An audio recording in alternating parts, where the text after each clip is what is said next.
Good evening दोस्तों आप सभी के लिए। और जैसा कि दोस्तों आप स्क्रीन पर देख रहे हैं 23 मई 2019 यानी दोस्तों 23 मई 2019 और सेकंड शिफ्ट का आपका पेपर है जो कि आरआरबी जेई का है। और आप सभी को पता ही है दोस्तों आरआरबी एएलपी जो टेक्नीशियन शिफ्ट हैं वो आपकी समाप्त हो चुकी हैं सारी की सारी।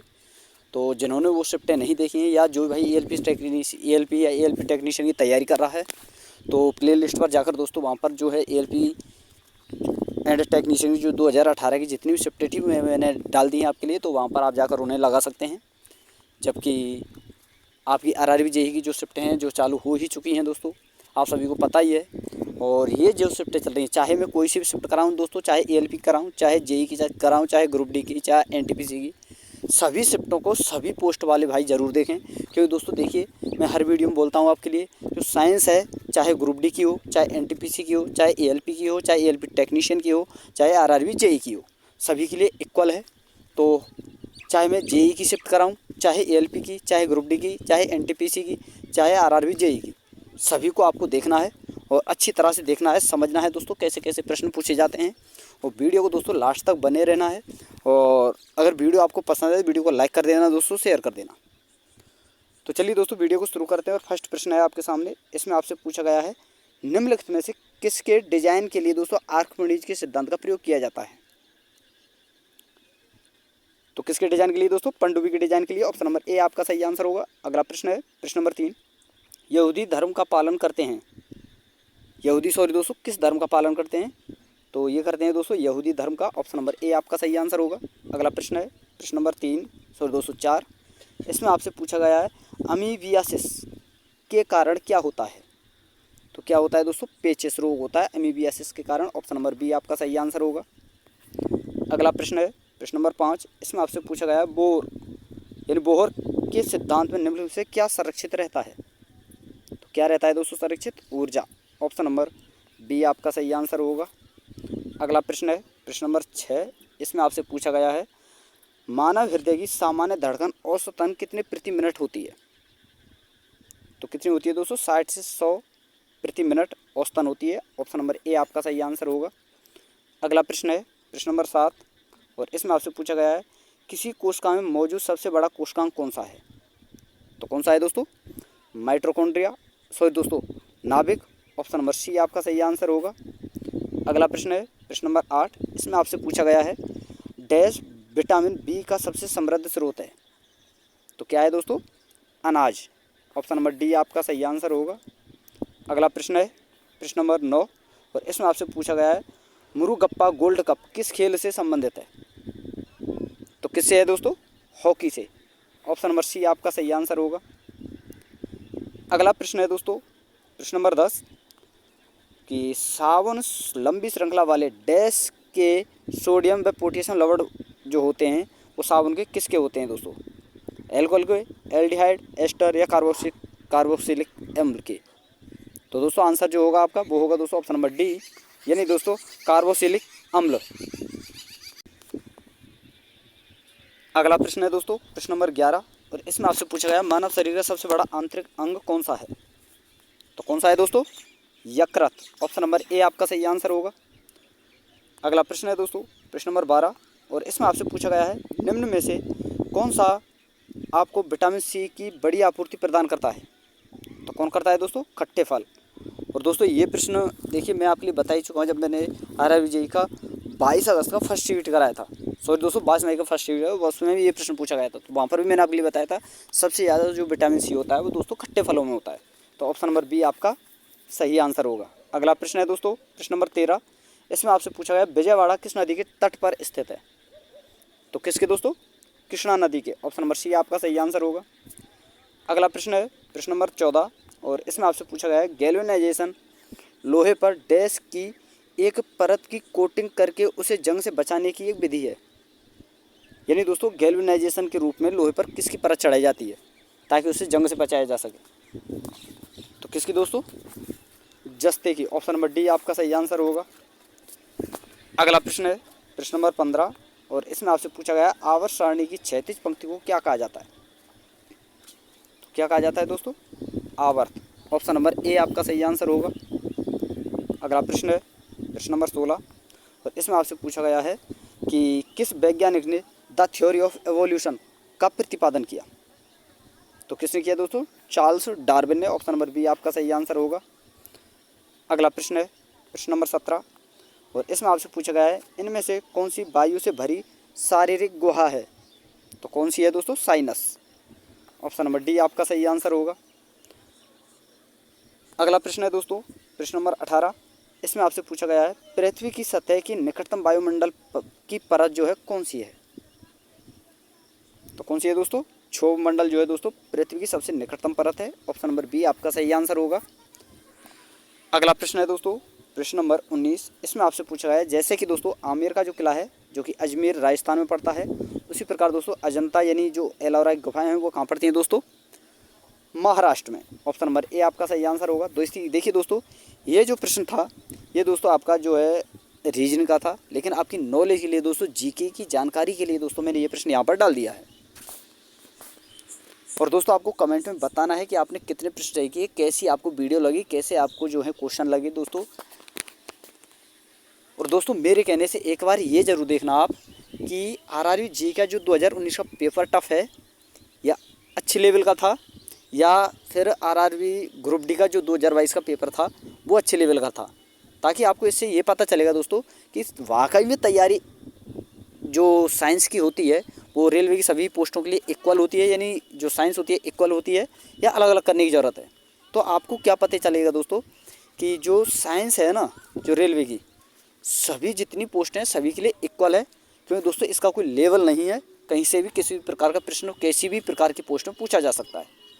तो आपको तैयारी जितनी मैं सीरीज डालता हूं दोस्तों सभी सीरीज़ों को आपको देखना है, चाहे मैं आरआरबी की ग्रुप डी की डालूं, चाहे एएलपी की डालूं, चाहे एएलपी टेक्नीशियन की डालूं, चाहे एनटीपीसी की डालूं। और दोस्तों आपको कमेंट में बताना है, तो प्लीज़ आपसे रिक्वेस्ट है दोस्तों, देखिए आप बताते नहीं हो, ज़्यादा भी नहीं हो, तो दोस्तों प्लीज़ आपसे रिक्वेस्ट है दोस्तों वीडियो को लाइक तो कर दिया कर दो। जितना आप वीडियो को लाइक करते हो दोस्तों वीडियो उतना ही जो है दोस्तों प्रोसेस वो क्या है अन्य स्टूडेंटों के पास पहुंचती है, उतना ही उसका दोस्तों जो है यूट्यूब अपने एल्गोरिथम के द्वारा दोस्तों उसे अन्य स्टूडेंटों के पास भेजता है। तो अन्य स्टूडेंट भी जो है दोस्तों आपकी एक लाइक से एक शेयर से दोस्तों अन्य स्टूडेंट भी अपनी तैयारी बेहतर बना सकते हैं। तो आपको दोस्तों वीडियो को शेयर और लाइक ज़रूर करना है। अगला प्रश्न है दोस्तों प्रश्न नंबर 20। इसमें आपसे पूछा गया है नींबू का रस खट्टा होता है क्योंकि इसमें क्या होता है दोस्तों? अम्ल। ऑप्शन नंबर ए आपका सही आंसर होगा।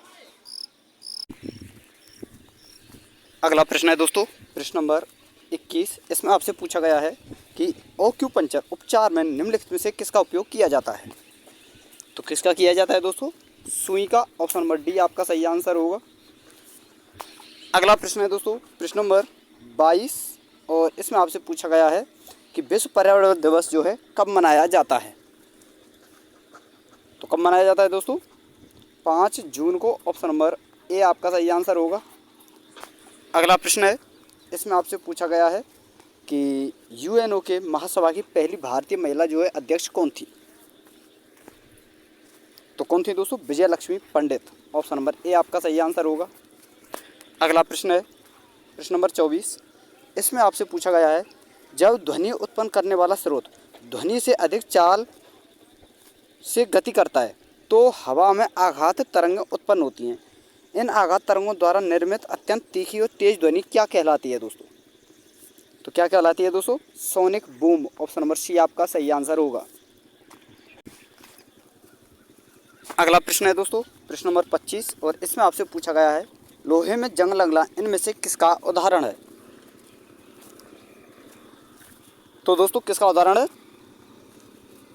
अपचय उपचय जो अभिक्रिया होती है यानी रेडक्स जो अभिक्रिया होती है उसी का ये उदाहरण है लोहे में जंग लगना। ऑप्शन नंबर बी आपका सही आंसर होगा। और दोस्तों देखिए मैं आपको बता दूं कि आपको देखिए दोस्तों केवल और केवल आप जो भी मैं आपके लिए सीरीजें डाल रहा हूं आप सभी को पता ही है दोस्तों एएलपी टेक्नीशियन में 40 नंबर की साइंस है, आरआरबी जेई में आपकी दोस्तों 30 नंबर की साइंस है, और आपका दोस्तों एएलपी में दोस्तों आपका 25 नंबर की साइंस है, और ग्रुप डी में भी दोस्तों आपकी 25 नंबर की साइंस है। तो अब इस प्रकार देख सकते हैं दोस्तों कि आरआरबी जेई में ही केवल और केवल दोस्तों आपकी 30 नंबर की साइंस है, एएलपी टेक्नीशियन में 40 नंबर की साइंस है, तो अगर आप जो भी मैं सीरीज डाल रहा हूँ, चाहे मैं ELP की या ग्रुप डी की या NTPC की या RRBJ कोई सी सीरीज डाल रहा हूँ, अगर आप इन सारी सीरीज़ों को कर लेते हो तो दोस्तों गारंटी मेरी है कि आप यहाँ से ईजिली हर एग्ज़ाम को निकाल सकते हो। क्योंकि दोस्तों मैं जो ये सीरीज़ें करा रहा हूँ आपको इसमें न्यूमेरिकल भी मिलेंगे, GK के प्रश्न भी मिलेंगे, नॉर्मल प्रश्न भी मिलेंगे, टफ जो प्रश्न होते हैं वो भी आपको मिलेंगे। तो सभी तरह का सिलेबस आपको मिलने वाला है और सारी शिफ्ट मैं आपके लिए कराने वाला हूँ। तो दोस्तों जिन्होंने चैनल को सब्सक्राइब नहीं किया वो चैनल को सब्सक्राइब जरूर कर लेना और साथ में और वाला बेल आइकन जरूर दबा लेना दोस्तों, ताकि जब भी मैं कोई वीडियो डालूँ या मेरी आने वाली हर वीडियो का नोटिफिकेशन सबसे पहले दोस्तों आपके पास पहुँच सके। तो चलिए दोस्तों अब अगला प्रश्न देखते हैं, प्रश्न नंबर 26। और इसमें आपसे पूछा गया है निम्नलिखित में से कौन सा मूल जो है सब्जी है, यानी सब्जी नहीं है, यानी रूट सब्जी नहीं है। तो कौन सी नहीं है दोस्तों? टमाटर। ऑप्शन नंबर C आपका सही आंसर होगा।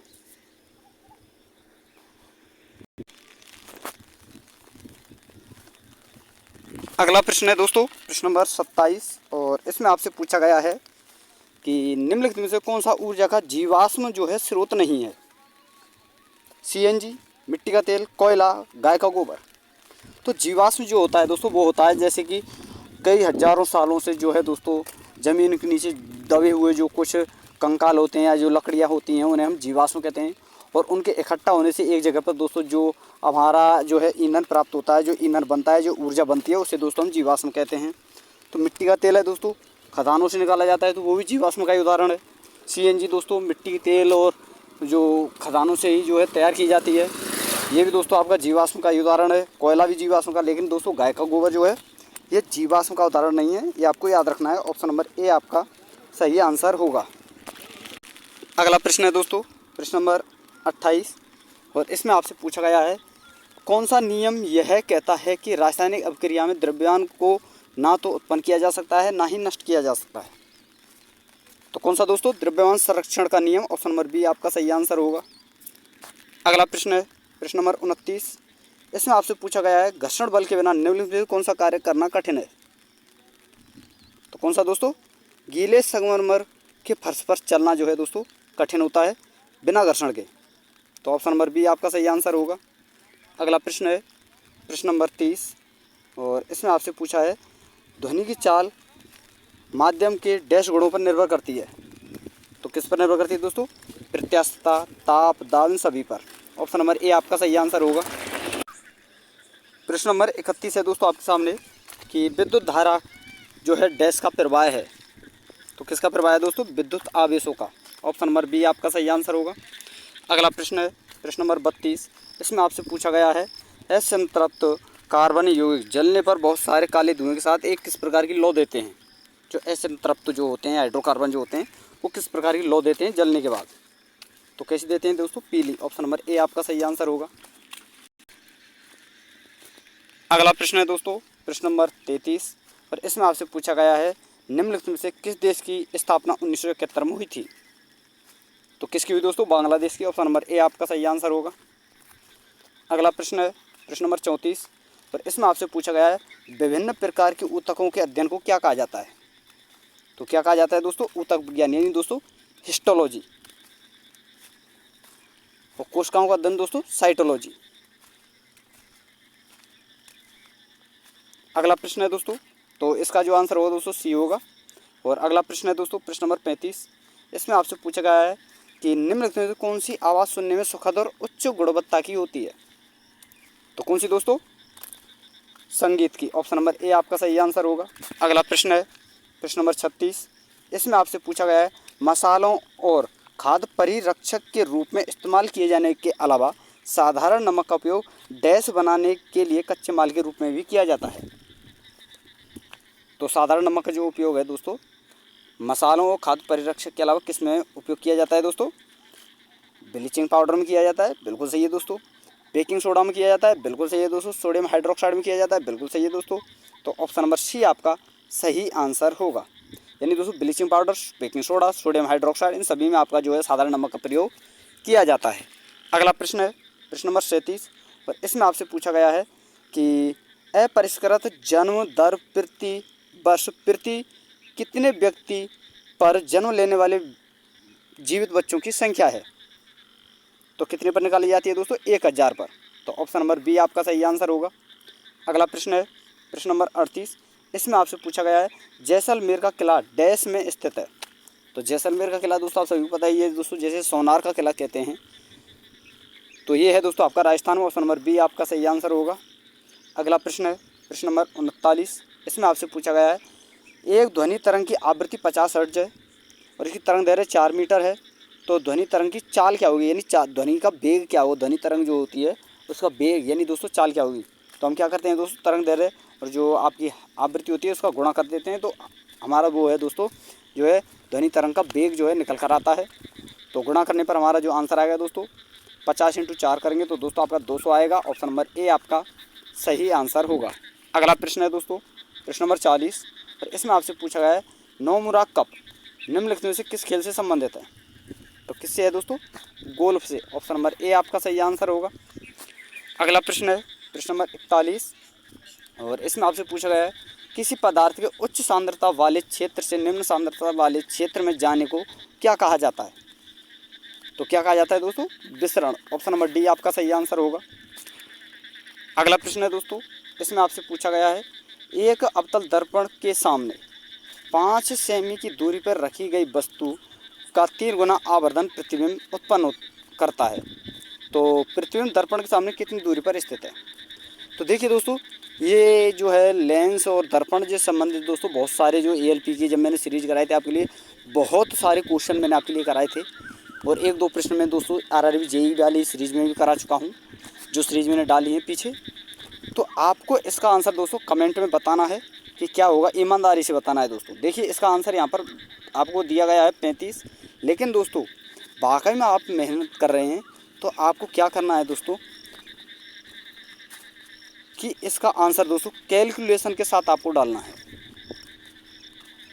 और अपना नाम लिखना है दोस्तों कि किस किस, ताकि मुझे पता चले दोस्तों कि कौन कौन भाई तैयारी कर रहा है, जो मेरे चैनल से जुड़े हुए हैं, जो वाकई में मेहनत कर रहे हैं, ईमानदारी से मेहनत कर रहे हैं। तो आपको अपने दोस्तों माँ बाप के विश्वास की कसम है दोस्तों, अपने माँ बाप की जो विश्वास आपके ऊपर बना हुआ है आपके माँ बाप का, उन माँ बाप के विश्वास की कसम है आपको दोस्तों, और आपको बताना है ईमानदारी से कि आपने वाकई में क्या इसका प्रश्न जो है आपने कैलकुलेशन के साथ सही किया या नहीं किया। बिना देखे दोस्तों आपको करना है जिस तरीके से मैंने आपको बताया है। और आवर्धन का मैं आपको बता देता हूं दोस्तों। देखिए आवर्धन जो होता है उसका फॉर्मूला क्या है दोस्तों, जब हम आवर्धन निकालते हैं तो BU माइनस में, इस प्रकार दोस्तों आवर्धन का फॉर्मूला है, ये मैं आपके लिए बता रहा हूँ। तो इसका आंसर आपको कमेंट में आपको बताना है दोस्तों, ईमानदारी से, वाकई में आप मेहनत कर रहे हो तो, अन्यथा आपको आंसर देने की कोई ज़रूरत नहीं है। मेरा कुछ जाने वाला है नहीं दोस्तों, खाली आपकी मेहनत है। अगर आप बताते हो आंसर ईमानदारी से तो आप अपने आप को दोस्तों अच्छा जो है समझ लेना कि आप अच्छी मेहनत कर रहे हो। अन्यथा आप देखकर इधर उधर से करके अगर आप प्रश्न को सॉल्व करके आंसर दे देते हो तो आप समझ लेना दोस्तों आप अपने आप को धोखा रहे हो, अपने माँ बाप को धोखा दे रहे हो। तो दोस्तों ईमानदारी से आंसर देना है। तो थैंक यू दोस्तों, ये कुछ आपके प्रश्न थे जो मैंने आपके लिए बताया। RRB JEE के जो है दोस्तों सेकंड शिफ्ट के 23 मई के सेकंड शिफ्ट के कुछ प्रश्न थे। तो थैंक यू दोस्तों, धन्यवाद। फिर मिलते हैं नई वीडियो के साथ। और कल आपको तैयार रहना है दोस्तों, कल आपका रविवार है और कल आपको दोस्तों GK का एक टॉपिक मिलने वाला है, जैसा कि आपको पता ही है, शुरू से ही लेकर चल रहा हूँ, ताकि दोस्तों धीरे धीरे NTPC में जो है दोस्तों 30 या 40 नंबर की जो है दोस्तों सामान्य GK पूछी जाएगी।